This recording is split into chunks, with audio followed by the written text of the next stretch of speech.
should we kick it off with a hard question? Sure, yeah. Sneako, why should people listen to you?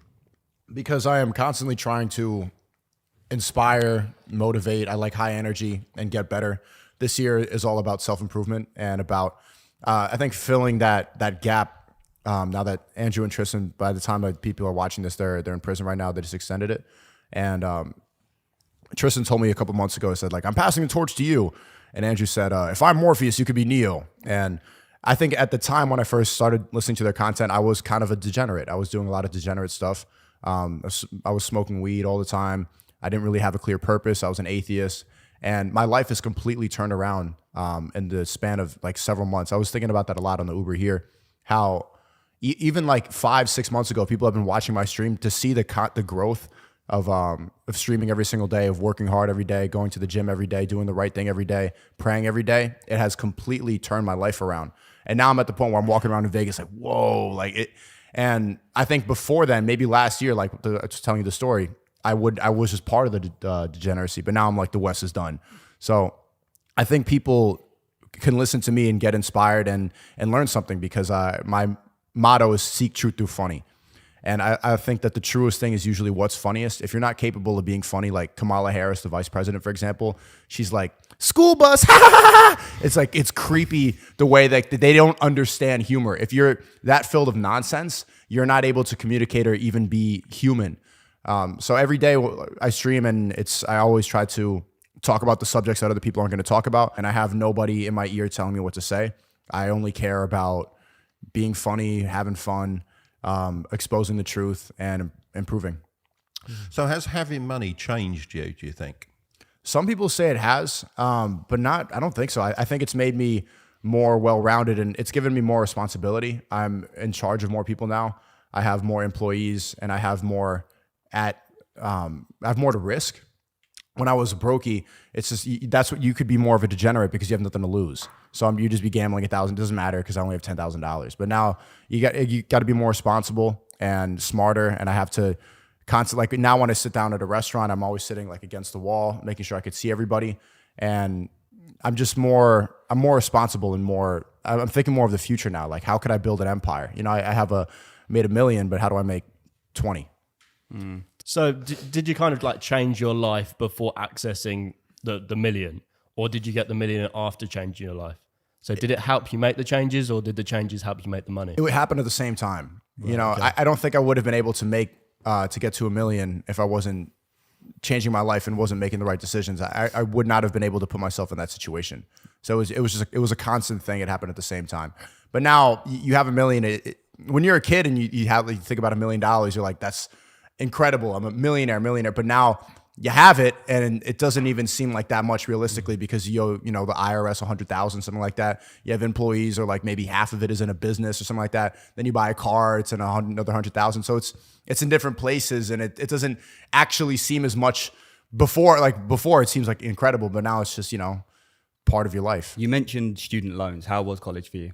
It was okay. I dropped out after 2 years. I went to film school. I think I learned some things, but I think it was just expensive procrastination for the most part. A lot of it was just spent doing degenerate things like partying and drinking and casual sex, stuff like that. It was just a lot of it was a waste of time. I think 20% of that time spent in college, I actually learned stuff. Mm. Yeah, Curtis made the very brave decision not to go to university. And if he'd have gone, it would have probably been on filmmaking or something like that. Oh, really? And your decision was changed because you felt that you could learn more in the workplace, didn't you? Yeah, I think experience is the best thing. So I started my own media company, and then that has led me here to obviously having the podcast and everything. So yeah, I think getting out there, getting the experience and doing the work, it trumps university. But that's what you learn the most in film school. You don't learn anything really in class or like when you're doing homework. You learn when they tell you make a movie, and then you're there with 7 idiots with a DSLR, and you got to just make a movie. You know, we're being here, pretty much the same setting. Like they're late, you got to buy pizza for other people, the lighting set up. That's what you learn.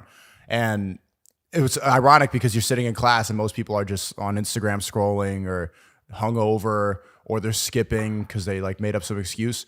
The actual and that's all they told you to do. You're paying 40. Some people are paying 60,000 a year just to be told go make a movie. And so what you could have done is just go make a movie. Go make a movie. Did you feel like you're the only one kind of like with talent in the group and holding everyone up because you had that kind of experience on YouTube? Yeah, I had specific memories of doing TV shows and films, and it was time to edit it, and then they're like, okay, well, this is like we just have to do. I'm like, let's make something cool, let's make something like, no, we just have to do that. Like, why are you in film school if you don't care? You don't want to make something dope? Like, you could have been a business major, you could have been a lawyer or whatever, but we're here, we're supposed to create, and you don't even want to do it. And I'm like, I need to leave, because if you are doing this to get the assignment done, who goes to an art school to just get the grades? That's the dumbest idea. You made some money modeling for Nike as well. How did that go? I mean, I learned a lot from that. I've modeled for Nike, Burberry, and a couple other things. That was like a year, 2 years, something like that. Was that during your student time? It was during and right after I dropped out. And yeah, some of the pictures look goofy, just I'm sure you've seen the picture of me running. So do you regret it now? Yeah, I don't regret it. I mean, it's over, and it was just part of it. Yeah, they look funny. Like the sprinting picture looks funny. So how did they take those? Did they put you on a treadmill and you? No, I was just sprinting, and they had a fast shutter, and so just catch it when you're running. Yeah, you mentioned like wage gaps in the industry, and could you touch on that a bit? Because I saw for Nike, I don't have an NDA anymore, but like the girls would make twice the amount of money for the same job, which is and they talk about the wage gap all the time, but they're the ones complaining, yeah. Right, and the male models, like no one ever is here like, oh, I'm the victim. They just accept it. Yeah, it is what it is. So do you think that's fair that they should make double?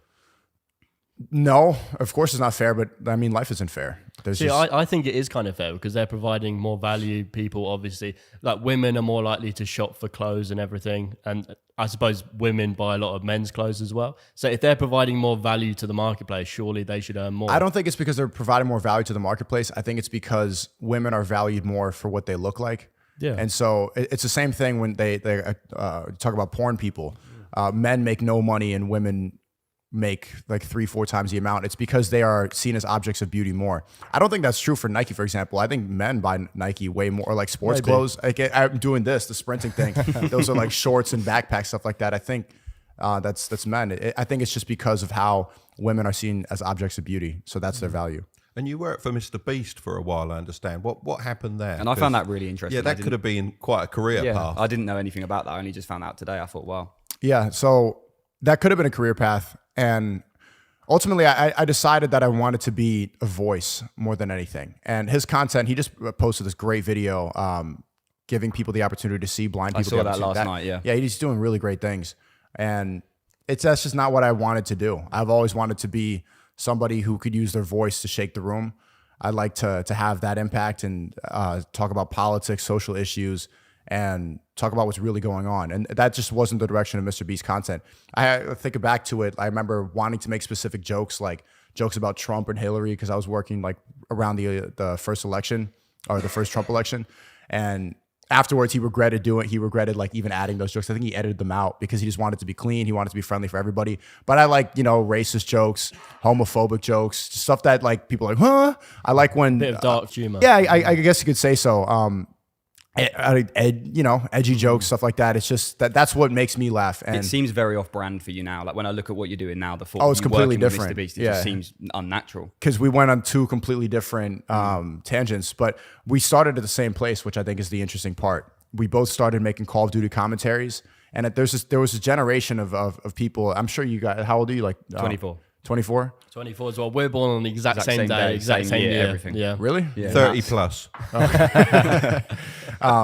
Yeah, so you guys remember there was a generation of like Call of Duty commentaries. Yeah. Like, Bro, I was doing that too. Yeah, right. I don't talk about it too much, but yeah. I was doing making more trick cinematic videos and he was doing that. So we kind of are the amalgamation of what you did. Yeah, I did the cinematic videos and I started doing the Call of Duty I commentaries. was doing like more trick shotting and stuff like that. But I did some of that too. Yeah, I did the YY fakey flipping. Yeah. But we both started doing that, me and Mr. Beast. So why did you start off with that type of content and then transition to what you're doing now? Like it's quite a big change. That was the coolest thing. When we were growing up, seeing guys that can make money professionally gaming, or like what I thought was really cool is seeing people like just play the game and then talk over it. I'm like, oh, look, like there's an avenue. I didn't even show my face for like the first year. I was just talking over the gameplay. And I didn't want really, I wasn't ever good at Call of Duty, but that's just where I started. So yeah, me and Mr. Beast both started there and then found our paths.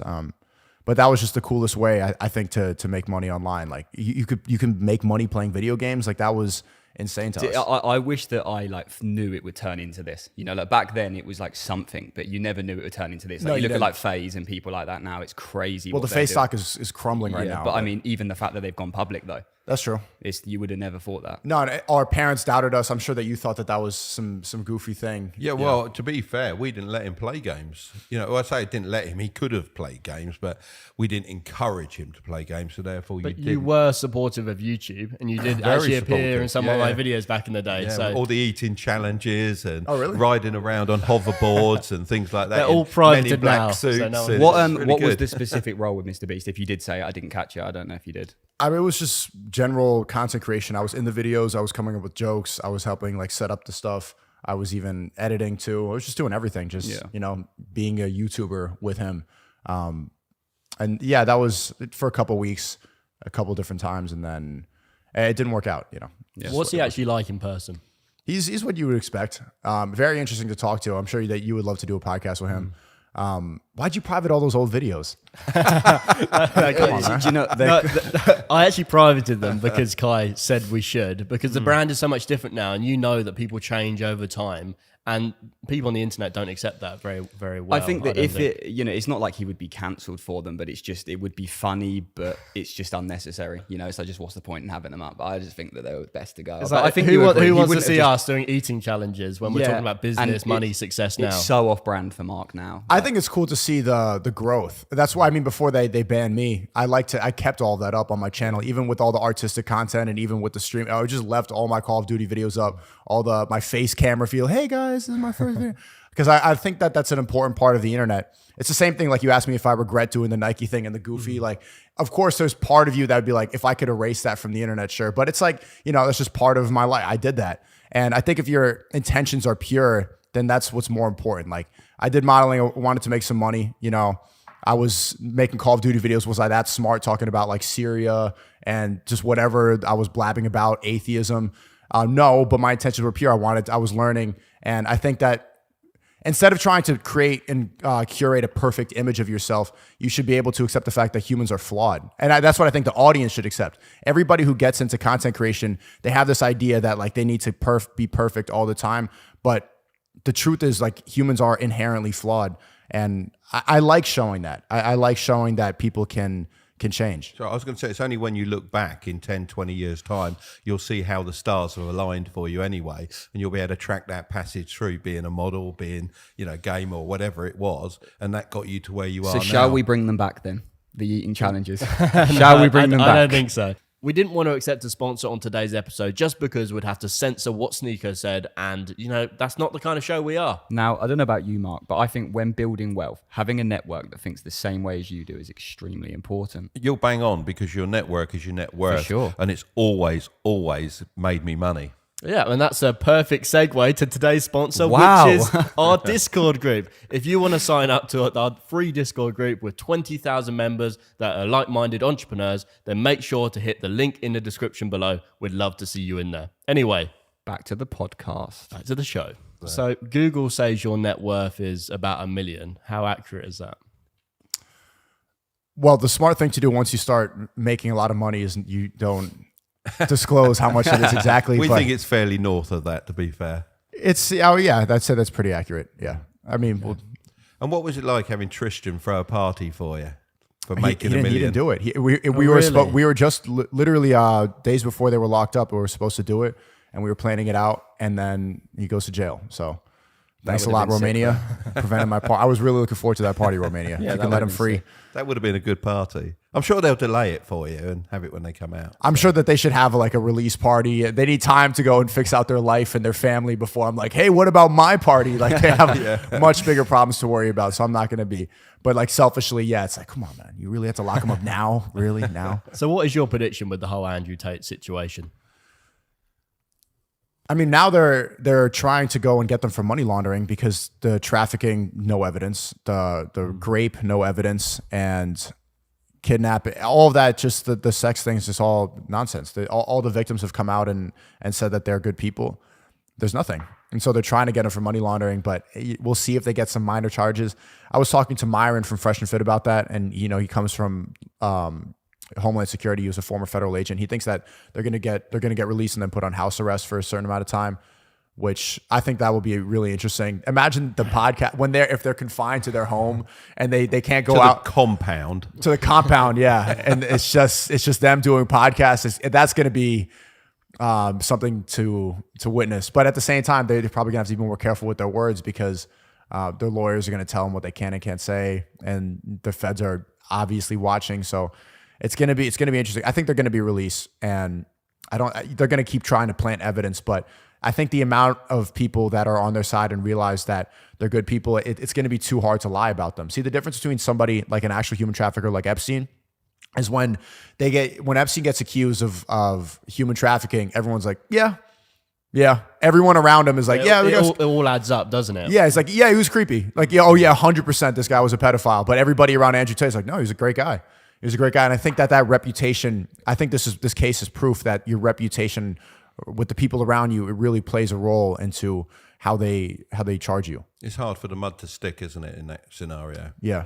Yeah, we had a good experience with him. Obviously, he came on the podcast. We also made a video on the main channel about how you agree and disagree with some of the points he makes. There's a good 85% that I'd agree with that he says. There's a little bit around certain areas that I'm sure we're going to discuss today. But yeah, certainly, I think he's a very agreeable sort of guy. But everyone's got a skeleton in their closet, and you wonder how far back they're looking, don't you? It's crazy how we can just interview him and, everybody just assumes that you agree with everything he says. There's nothing that you disagree with. That's the woke left ideology now. Like, why are you platforming this human? You're giving him a platform. Like, if we interview them and we agree with them. If we agreed 100% with every single person that sat in your position there, It'd be a terrible conversation. Well, we wouldn't have any guests because there's no way you agree with everyone 100%. And I think you take the interesting bits from your personality, and if that suits the viewer's personality, then that's what they can learn from. And they can make their own judgment. And they can learn from many people, not just one person. Even if you don't agree, you can still learn. You can still learn something from absolutely everyone. Even if they are a criminal, you can still learn. There's still something from some. So what if Andrew Tate actually did turn out to have done some of these things? What would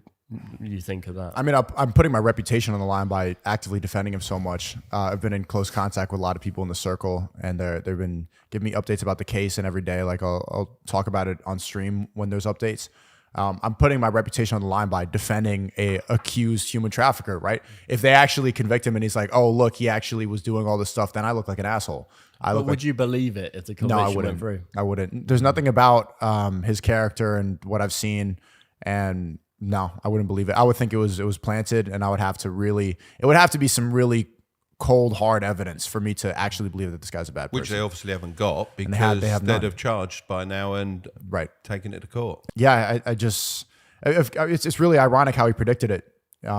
It's funny because we were the last people to interview him. Yeah, I saw that podcast right before. Yeah.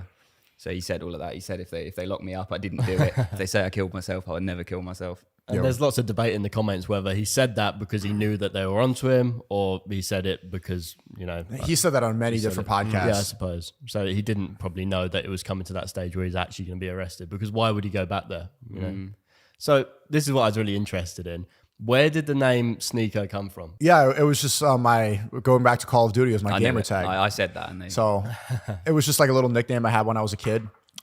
Really nothing that special, but recently I've been trying to, because people, ask me this question, I've been trying to attach meaning to it. So I was thinking about the acronym like seek no evil and kill opposition. It's kind of what like KSI did, knowledge, strength, and integrity. But he doesn't really stand for any of that, huh? So yeah, what's your opinion on KSI then? Let's great segue. Yeah, he doesn't really stand I didn't for even intend that. Yeah, integrity, but he's going to be like, thank God Andrew Tate got banned, and then I was just copy pasting it from TikTok. Come on, liar. I was just DMing him the other day because I'm doing this challenge on my Instagram story where people post stuff like, I could have been watching porn, but instead I'm in the gym, or I could have been simping on OnlyFans. I could have been playing video games, and then they're there. I think that's the best use of my Instagram recently. It's been pretty quiet. But that's like seeing everybody motivate each other and post these stories. And then one person said, I could have been watching KSI right now, and I tagged him in it. And then he challenged me to a fight again.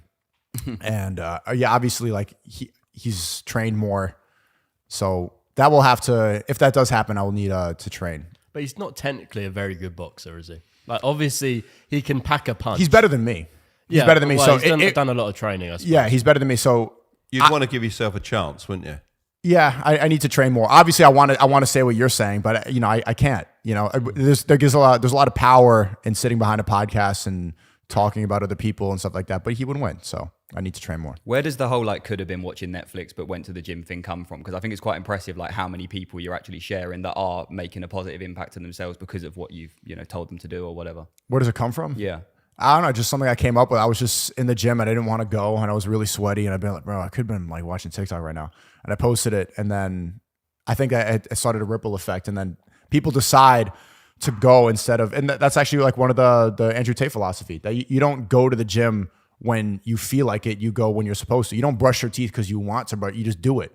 So that was a big shift in my mentality to do the right thing every single day. You don't do it because like, I don't feel like it. You just have to do it every single day. And then that switch has really had a positive effect on my life.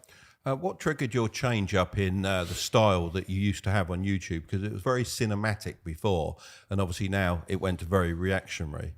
And I think I saw a clip where you mentioned like someone was reacting to your content. You said it's kind of lazy content and you wouldn't do it, but now that's kind of what you are doing. Who was I talking about? I'm not sure who it was. Was it Moist Critical or someone like that? I can't remember the exact person. Yeah, I think it was something old, but yeah. Oh, you're saying it's more relying on and kind of leeching off someone else's work rather than creating And your their own? creativity. Yeah, well, I talk about politics in the beginning of all my streams. I try to read articles and interact with my audience, and I do interviews. I interviewed Ryan Dawson recently. He just got back on Twitter. It's not just, recently I haven't even really been reacting to videos. It's just been trying to talk to my audience. And it's almost like stand-up comedy. If I'm streaming for like 5 hours every single night, I try to bring energy the entire time. It's me, Mike, camera, go. And then you're just there. You're entertaining people. You bring on different people. If they write an article saying that eggs are going to cause blood clots instead of the vaccine, then I'll just like take a carton of eggs and chug it in front of it. And then people will send videos of them drinking eggs and we're like, yeah, and just pounding our chest. So I try to treat it like stand-up comedy, like a performance. Like I'm here, it's a show. It's not just lazy content like that. And also I have a specific philosophy with what I do. There's what I believe in. So the philosophy of my stream is to expose the brainwashing and to wake people up from that and show a lot of what goes wrong in the West if you follow that degenerate path. So I have a specific belief. When I'm talking about those other channels, like I would say Abba and Preach is a good example of like they just rely on drama, right? I can't rely on drama because I'm banned on YouTube. I don't have the benefits of the algorithm anymore. It's just like how entertaining can you be to bring the live viewers is where it all comes from. On YouTube, for example, it was a little bit easier because I could just like make a reaction video like, KSI is exposed, and then it's just me like, and then 5 minutes, and then boom, like 200,000 views. But now I don't have that. I don't have the privileges that other people have on Twitch and YouTube. I don't have this algorithm.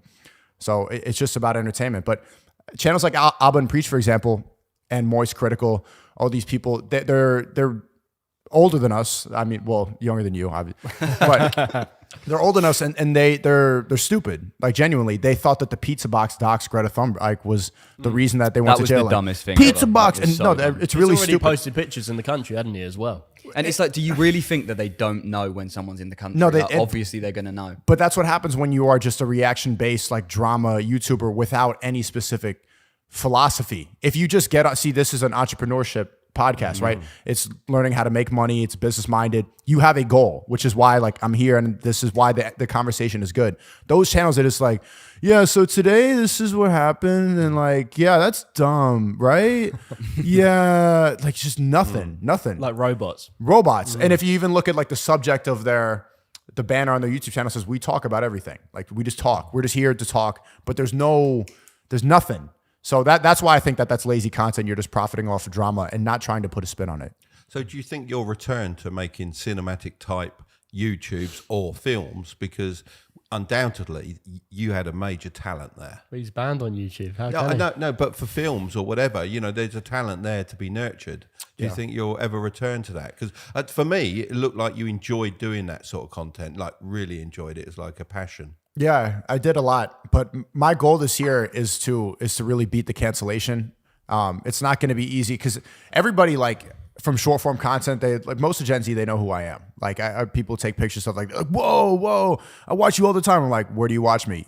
IG Reels, right? Like, do you know? We get that with TikTok. People are like, oh, it's the Yeah, TikTok finance guy, you know? But they don't watch the actual podcast. So it's trying to get people to come over to Rumble this year. But yeah, there is a need to go back to that, or a desire to go back to the cinematic content. But it's a little bit different now, not having my channel. Wondering how many people are even, if I put a bunch of effort into a video, how many people are going to go watch it on Rumble. And yeah, we'll see. I definitely want to get back to that. Yeah, because there's a good skill set there, isn't there? And take that as a compliment. Because, Takes a lot of time, I doesn't watch a lot of YouTube and various things, and I know how hard Curtis works on his films and the things that he's done in the past. And it's almost a talent that might be a bit wasted at the moment, but it's still there, obviously. So that's good. You think that was better than the streaming content? I liked it, I have to say. Yeah, really good. Yeah, because you can see the thought you put into particular poses, camera positions, and very good. Yeah, it's high effort, You- but you don't obviously really now watch there's no streams, market though. for it. No, I'm not really into the streams. Yeah, he never watches streams. Yeah. But that, So it's a that- different type of audience completely. Like what you were saying earlier about people being fans. One of our, the editor we've got to do the short stuff, a guy called Harry, he's a massive fan of Our you. content redistribution. Yeah, team. so we got a whole team that does stuff, but he heads it up. I was wondering if you could do a little video for him and just say hi. Do you want to pass it over? He's requested this. So his name's Harry. He just wants you to say hello. So just press record, whatever. You know what to do. Hey, Harry, I'm going to stop doing terrible drama content. I'll get back to the cinematic, artistic, deep videos real soon, and I will not be a bot anymore. Thanks, Harry.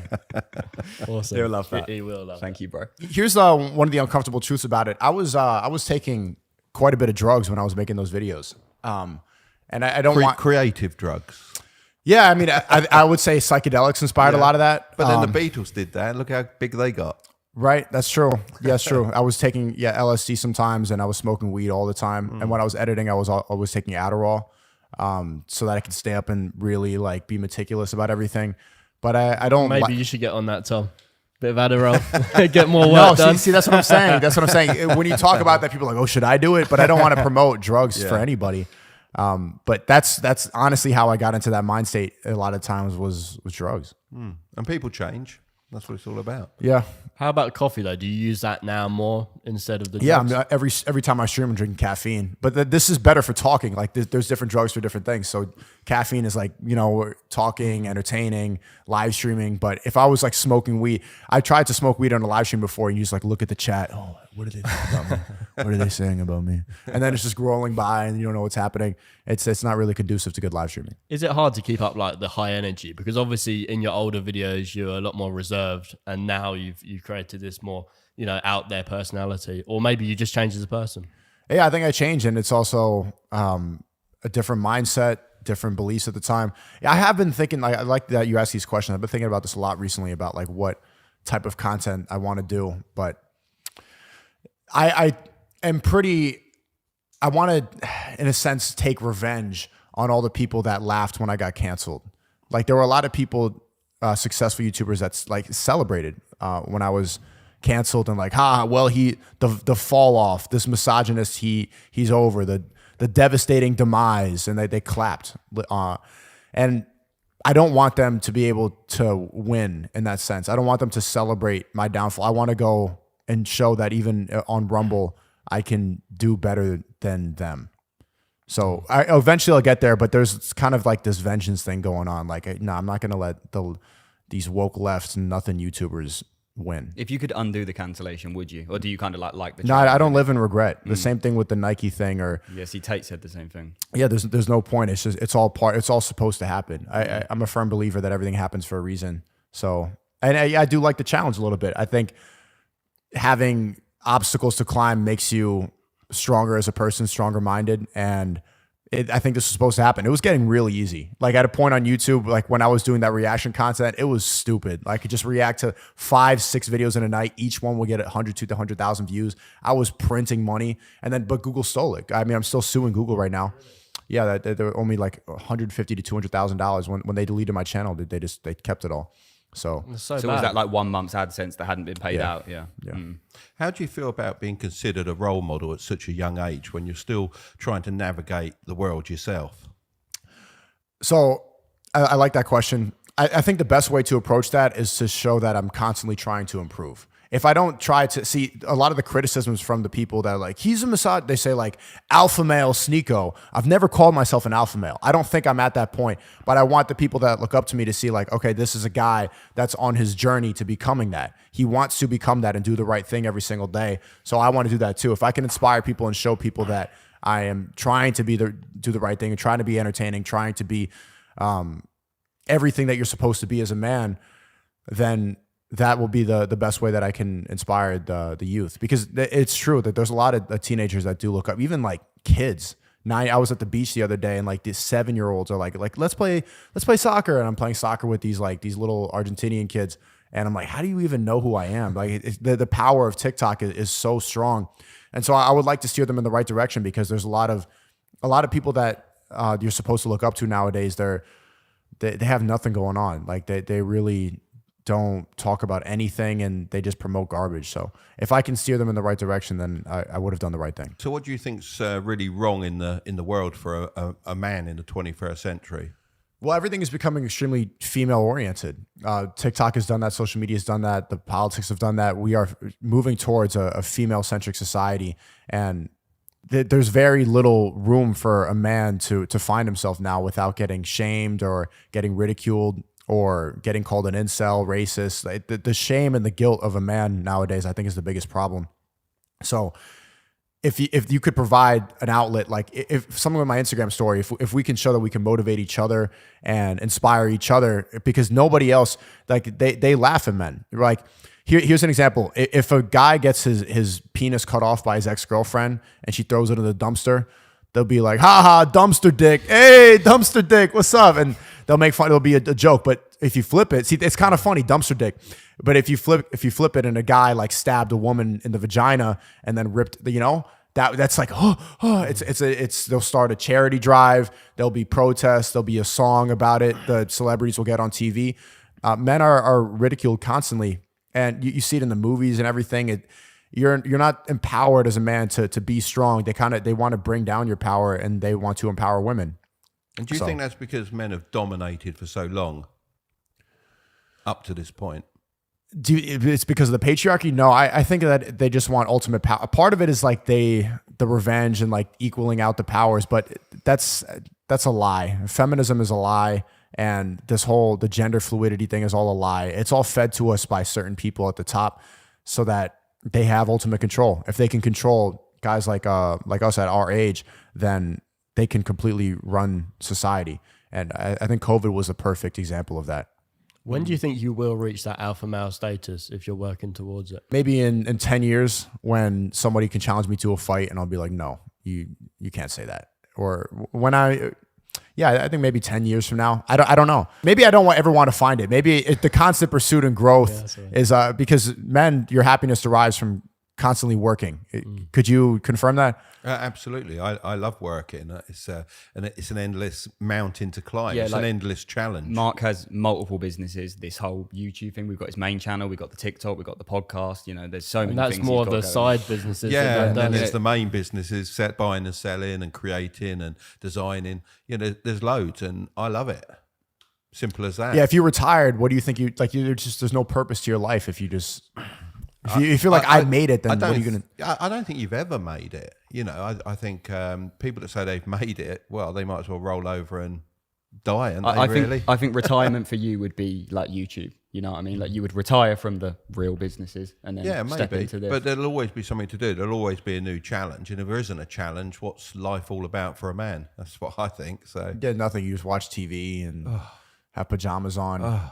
Yeah, it is. Don't keep going, will you? It's a pointless life, yeah. So what are some of the characteristics of an alpha male then? I think somebody who's responsible for a lot of people, not even a lot of people, somebody who's responsible. I think that's it.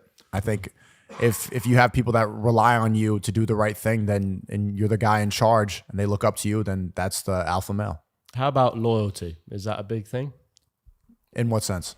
With women. I think you know where I'm going with this. Yeah, why would you always cheat on your partner or have an open relationship, as you call it? Because loyalty for men is different than than loyalty for women. And I'm starting to rethink my stance on that in a lot of sense.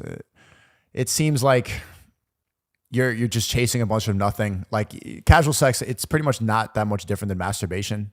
It's not that much different than watching porn. Like some of these girls in Miami, it's like they're just there. They have plastic lips, plastic butts, you know, and they have That's the what I was same going to say. What's the point? Like plastic if- beliefs, yeah. astrology, and just nothing. Yeah. And they're just walking around going on boats. So it's not really that much different. And I'm really a big advocate of NoFap and telling guys banning porn 2023.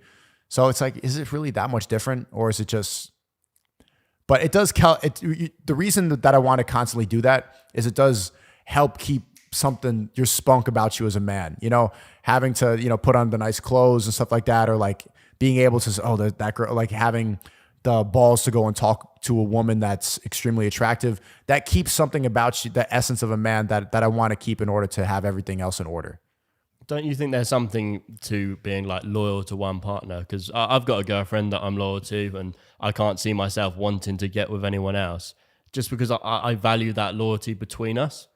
And I think there's just something special about that. And I also think that being loyal brings out the best in a man. If you can find the right woman, then it brings out the best in the guy, the best in your business, the best in your drive, and all the rest of it. Otherwise, That's your my focus opinion. is just split, and you're trying to get with lots of different girls. Like you're saying, it's a vice.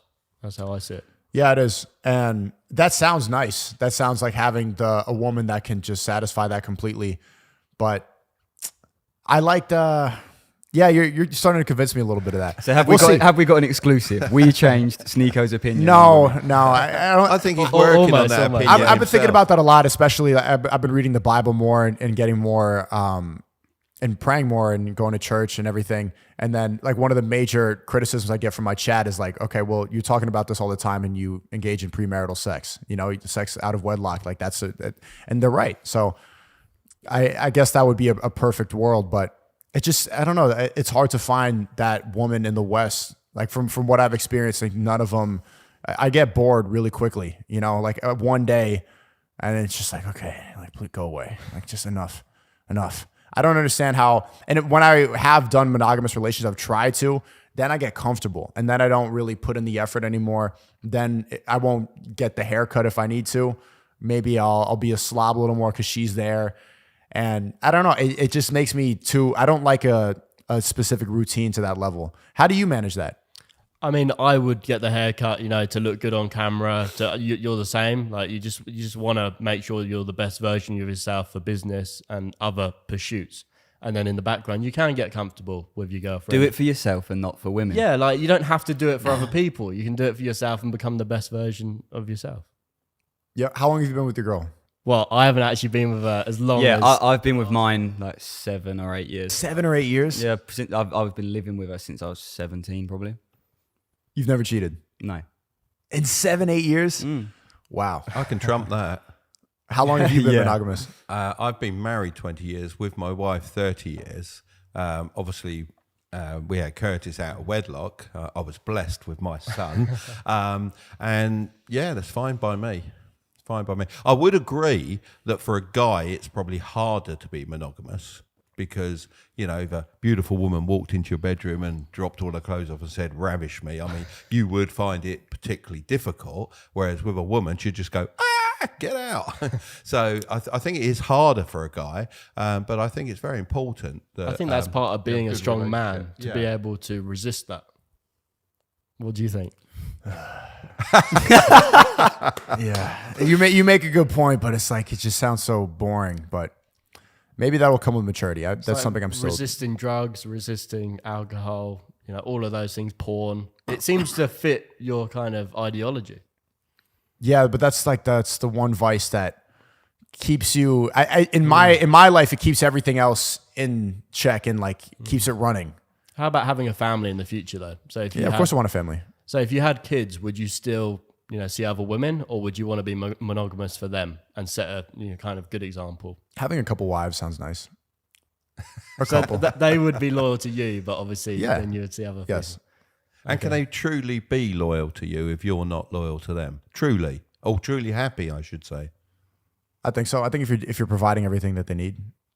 But you would know more than me. I haven't had this. I haven't had multiple marriages. What was it that we said in the video that we made about Tate? Yeah, What- if the women were offered all of the money that you had, all of that Security, resources yeah. with a click of their fingers, and you were just out of the picture, would they do it? Or So, would they not? these multiple women, they're loyal to you while you're there. But like, if a magic genie came and it was like, right, you can just click your fingers now, and he'll disappear without a trace, and you get all of his money, and everything that he has comes to you, they'd probably do it in a heartbeat. I don't think because they you've would. got 3 other women. They But don't give why a fuck. wouldn't they?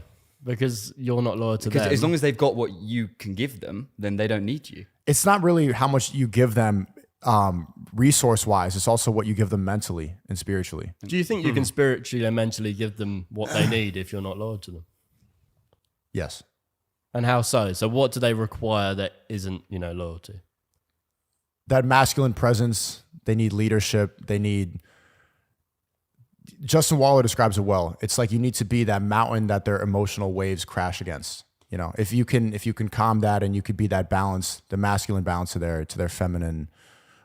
If you can even that out, then they'll be loyal. So for some guys looking for like a high quality woman, what should they look for? What kind of qualities would you personally be looking for? I want a woman who wants to start a family, who makes sense, who believes in God, a beautiful woman, and a woman that's not distracted by social media, a woman who could see through a lot of the nonsense, a woman who's not ego-driven, but instead driven by values. That's a quality woman to me. So when dating, who's seen as the prize? I like this question, but I think that a lot of the time I think we should balance out the feminism by saying that the men are the prize, but that's not a. But what's the reality? You're both the prize. You both love each other. You're both the prize. So what does the guy bring to that relationship that the woman doesn't? What does the guy bring that the woman? The woman, Okay, well, we can twist it the other way. What does the woman bring to the relationship? peace, beauty, happiness.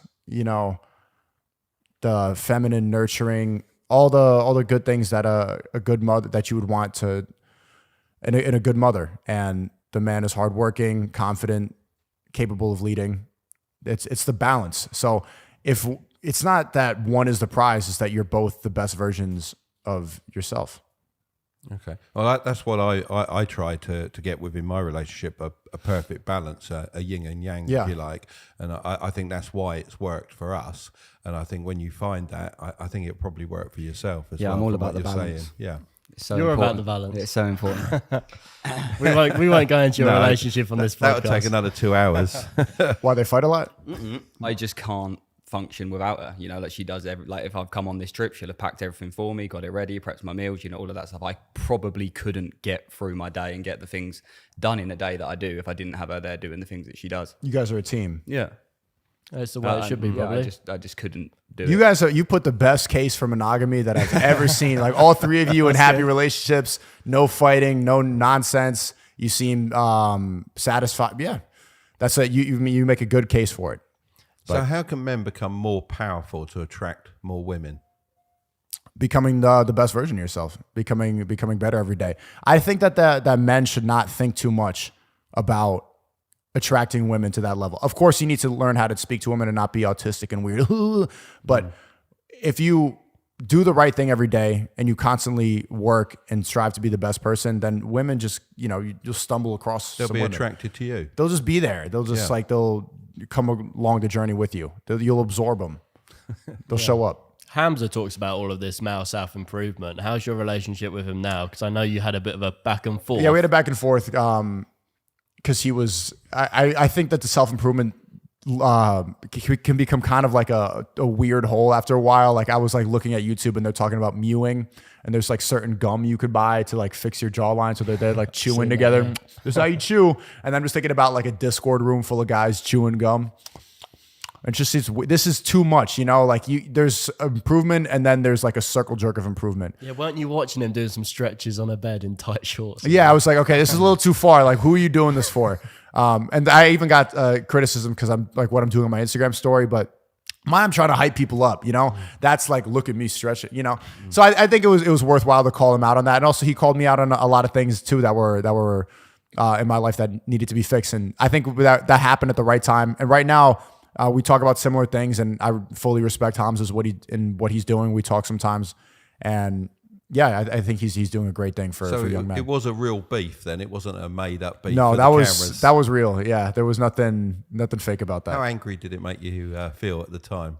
Pretty angry. Yeah, pretty angry. Yeah, I would say that was the most real beef that it would ever get as a YouTube beef. Yeah. So what's your opinion of the UK? I like London a lot. I genuinely like London a lot. I know people talk about the knife crime and the stabbings and it's degenerate. And I've been watching like some of the gay pride parades, and you could see the collapse. And I'm sure that you guys talk about Meghan Markle and how they've lost the traditional aspect of it. But I mean, I used to live in New York for a long time. And so every time I went to London in the summer, the past 3 years I went and I did a big meetups in Hyde Park. And I have a strong, a big audience in London for some reason. Even then, that's when I realized like a couple years ago, there were so many Muslims that came up to the meetup. And I'm like, I was still an atheist. And I'm like, I didn't even know that there are that many Muslims in London, but also that they watch my videos. But I've always liked London. I liked Kensington. I liked the streets and the way the city looks and the people there. For, the hit or miss. The women are pretty unattractive in my opinion. I hate the eyebrows. The makeup is weird. I don't get the eyebrows. It's almost like they got trained slugs on their They forehead, look like caterpillars. But I think Yeah, some I girls don't know just what have it's about. particularly bad ones, but I don't think it's like a countrywide thing. I don't like. Maybe it's a London thing, we who knows? were right. London women are pretty unattractive. I'm not gonna. I mean, no disrespect. I don't know if you have. We're not from London, so. Oh, where are you from? It's fine. He's from Kent. I'm from Cambridge. Yeah. Oh, you asked me about the UK in general, but that's pretty much my only experience. I think I've only been to London. Well, you know what the States is like. You got 52 states. They're all different, aren't they? But like the accents of the women too in London, that's the biggest thing. Like, Well, you like them or you don't like them? The American girl accent is horrible. Oh, you're going there, are you? Yeah, like yeah.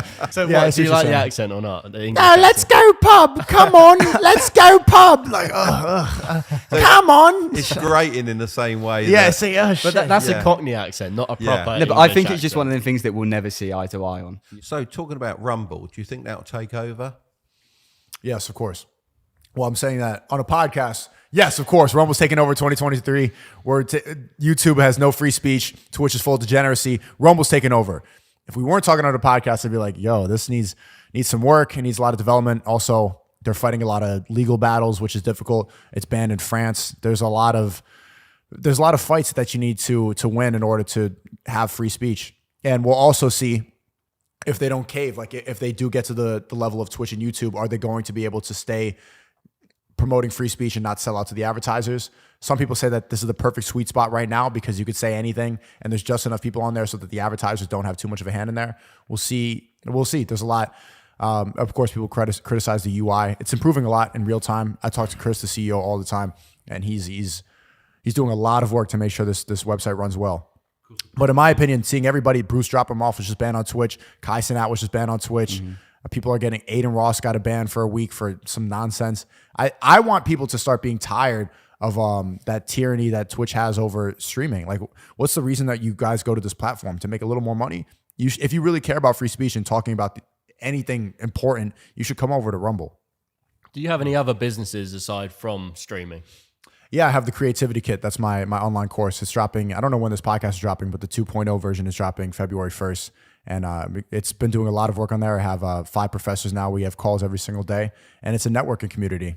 So after the calls, people can come and entrepreneurs like you guys, they come in there to meet like-minded people because it's getting harder to find people who think like this. Most people are caught up in leftist bullshit, a lot of distractions. And so like a lot of the friends that you have around you, I'm sure that you've left a lot of people behind in order to do this. That's part of moving forward, isn't it? Being prepared to, unfortunately, leave people behind. Yeah. And when you do see them, what do they say? They go, oh, you've changed. And I do look back quite often and say, well, why haven't you? If you haven't all about changed, change. change is good. Change is not a bad thing. If you're still like sitting on a couch playing Fortnite, 5 years later, it's like grow up. So I provide a networking community. And actually, I met people at the Fresh and Fit party who met in the creativity kit and then moved to Florida together and are now starting a business together. So I think that's like one of the best case studies or one of the best testimonials. Ultra Instinct and GMC Hammer, they met in the creativity kit and now they're moving together, starting a business, and they're cool people. So I want to not only provide a place where people can learn how to make money online through e-commerce, web design, content creation, crypto, but also provide a place where people can meet people who are on the same page and want to get out of this nonsense. We have a Discord group for the same reason, don't we? So that like-minded people can talk with each other. Link in the description. Yeah. Oh, it's completely free. Yeah, absolutely free. Also, just Sorry. just got to get that in there. All right. You can join both. Yeah. My Discord's free too, but the creativity kit is more concentrated. Yeah, and that's understandable. And I've outlined my own course about everything I learned from Ye. And because it is called the creativity kit. And as you said, that there's a big avenue of artistry that I'm not tapped into, but I have learned a lot in 10 years before they ban. And I have outlined that course in the creativity kit. Yeah. So what's your relationship with Kanye West? And how did that come Should I say about? that again? It's Kanye. He doesn't know who Kanye West is. So, yeah, I mean, you're talking about surrounding yourself. Sod it. You're talking about surrounding yourself. All right, we cut this. No, keep it. Don't cut it. Right, so you're talking about surrounding yourself with the best people possible. What is your relationship with Kanye West and how did that begin? Well done. Well, he is, I would say, even now after meeting him, if you ask me like who's the one person in the world that you would want to meet more than anyone, dead or alive, I would say Ye. And it happened, which is insane. He was like a big reason why I dropped out of college and wanted to pursue everything I did. My biggest inspiration. And I was working on the Ye 24 campaign.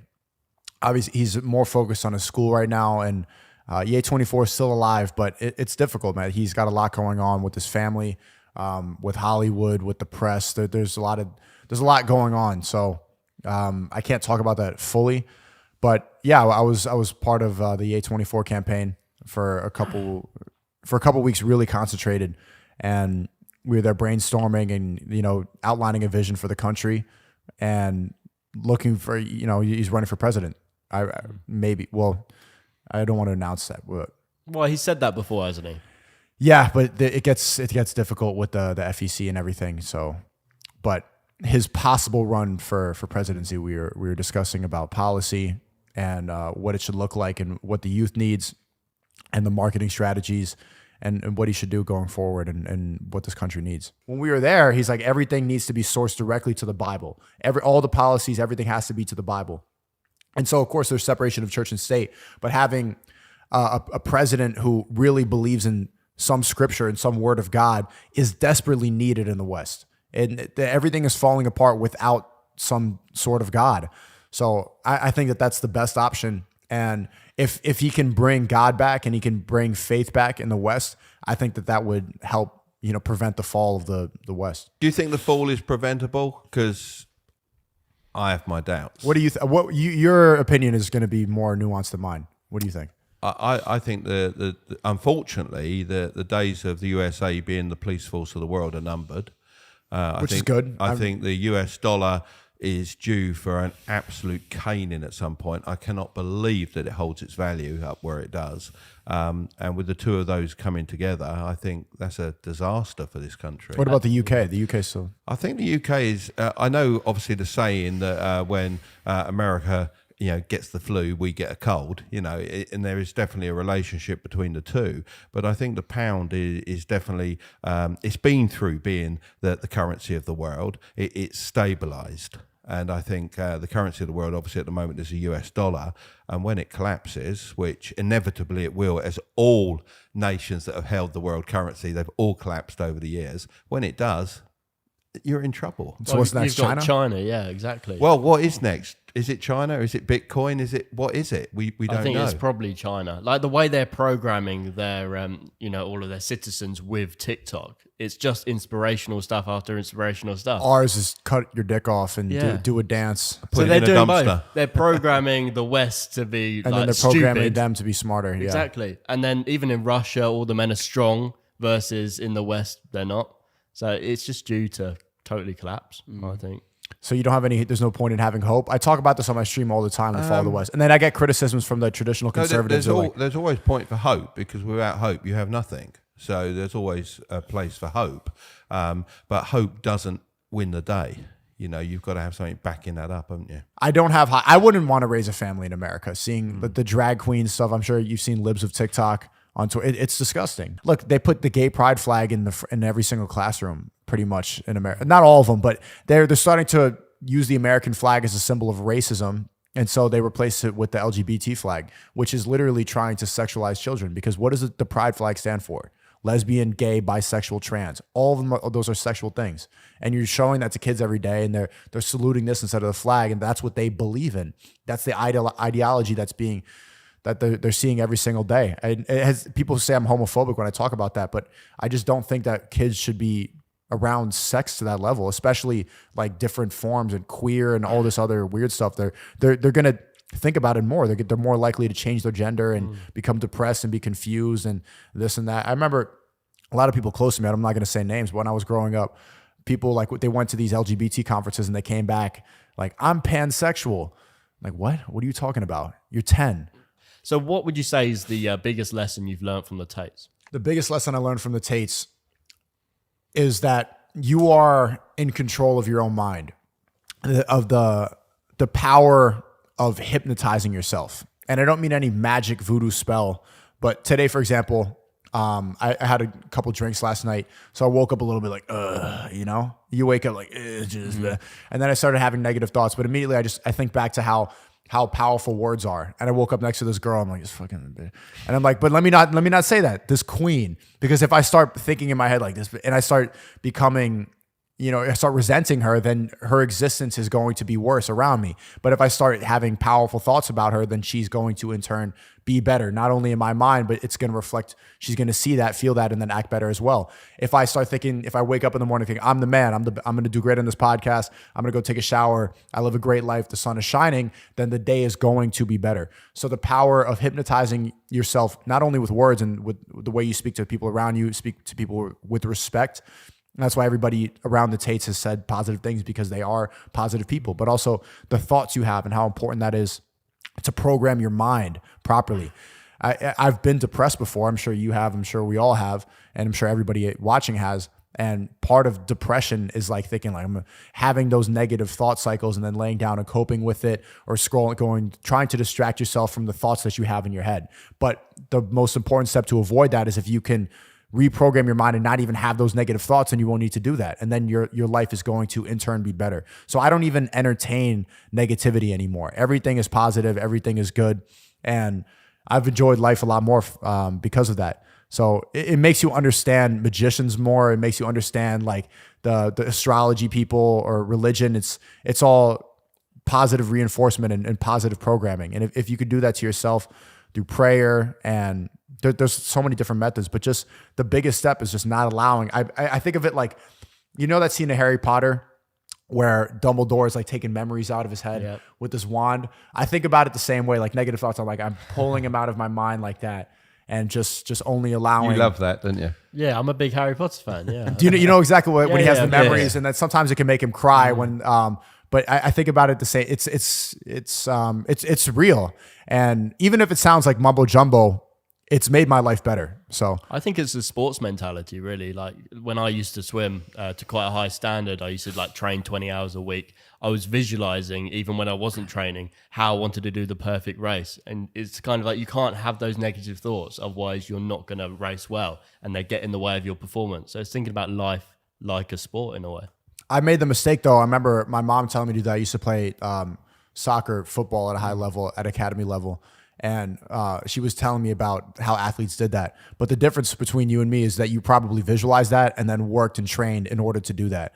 But I would just not really train that hard, and then be sitting in the backseat of the car on the way to the game like, I'm going to score. I'm going to score. No, I'm not. I'm not any better than the other players. I didn't train for it. I'm just hoping. Yeah, you've got to action that hope, haven't you? Action that manifestation. A lot of people now, we're bringing back to the lazy thing. They believe in this idea of manifesting, but they don't do anything about it. It's hope without action. Yeah. Girls will sit around like, I'm manifesting a man. I'm manifesting the right man. And like, what are they doing? They're just Well, that's there. what my girlfriend said. She manifested me apparently, but No, your girlfriend actioned finding you. I suppose she So asked, she she may asked me well about have- premium bonds on Instagram. And then we got talking from there. So Yeah. I suppose. Yeah, so that wasn't really manifesting. She said the right thing. She said, and you were like, what? A girl knows about premium bonds? You got all excited. Yeah. My wife bought my love. She used to work in a bank. She was a bank teller. And she gave, I withdrew £1,000. And obviously she went all starry eyed with me at the counter and she gave me £50 too much. And I got a phone call later that day saying, I think I gave you too much. And to be fair, I don't know if she did or didn't. I'd obviously spent money. I didn't know if she had. And I took it back in and it started from there. So how about that? So you returned the 50 quid? Yeah, I did. Yeah. Well, it's what a gentleman does, isn't it? You two or you three have been the biggest people to try to convince me. Well, not actively try to, but you're like, yo, monogamy sounds kind of cool. It is cool. I think having that, that one person you're loyal to and then having a family with them is what life's all about. And it's not just for you, the monogamy. The monogamy is between me and my wife is for my son as well. And that trait is passed on, isn't it? And it gives him a very steady relationship at home. And I suppose that's think why I'm that's a so big good on thing it, as well, because yeah. of you guys and what I've experienced. I heard a voice chat that you put out about Andrew Tate passing the baton to you. A voice note. They'll always take the mic, but you know what I mean. So they didn't need to add that. And it said about you, carrying on the baton for them should the worst happen. Do you think you're able to do that? Yeah, that's a big responsibility. I've been trying to, especially when they've been locked up. It's like I've noticed the gap of guys who need that content. I've noticed a big influx of pouring in of a bunch of the Tate supporters to what I talk about. There's been a lot of people, of course, that I've had from my cinematic days and from that, but I've seen like a huge influx, not only when they were free, but like especially when they got locked up. I've seen them flock over. So, of course, like you guys kind of asked a question earlier. Do you think that I'm the right person, or how do you think that you could be the right role model, or like when you the alpha male? I don't think I am, but I do think that them seeing the growth is the best that I can do. If I can inspire people, showing them that I can improve every day, then I think that's the most positive impact that I could have with my words. How do you feel when he picked Aiden Ross to go and visit him in prison versus yourself? That was smart. I mean, think about it. He's a chess player, and you need to clean up your image. And he's the perfect representation of Gen Z young men, right? And if you need to clean up your image, it's nothing like, I understand your question. People have talked to me about that, like, oh, you picked him, but like, let's be realistic. Why would he pick the misogynistic, racist, canceled streamer to go? Like, I'm like, when you shouldn't say that because they take you out of context. They say it's self-admitted, then, won't they? Well, it doesn't even matter anymore. I get called it so much. It's like, okay, at that point, you just got to, I'm racist. I'm misogynistic. I'm an incel. I'm problematic. Yes, everything you say, I am. So just to shut them up. And it doesn't have any impact anymore. If you say I'm racist, sure. Okay. Now what? What are you going to do? Like, what are you going to take away? They already banned me. So when you're trying to clean up your image and you're getting accused of human trafficking, is it better to show like the Twitch streamer who has 10 times more viewers than me? Or to get like the problematic guy who's associating with Ye, Ye's on saying, I love Hitler. Like, do you really want that? That was 100% the right decision. And, they seem to have a good relationship. When is enough? Enough. I don't think it's ever enough. I think that the constant pursuit is what makes you happy. I think you always need a mountain to climb. It's not really what's at the top of the mountain. It's constantly climbing the mountain that makes you happy. Like once you get to the top of Mount Everest, what else are you going to do? Now you're there and you need something. You got to get back down. That's quite tricky. you got to get back down. But getting back down is boring. I want to keep climbing that mountain. Yeah. And then... Well, if you're old enough, you can die at the top.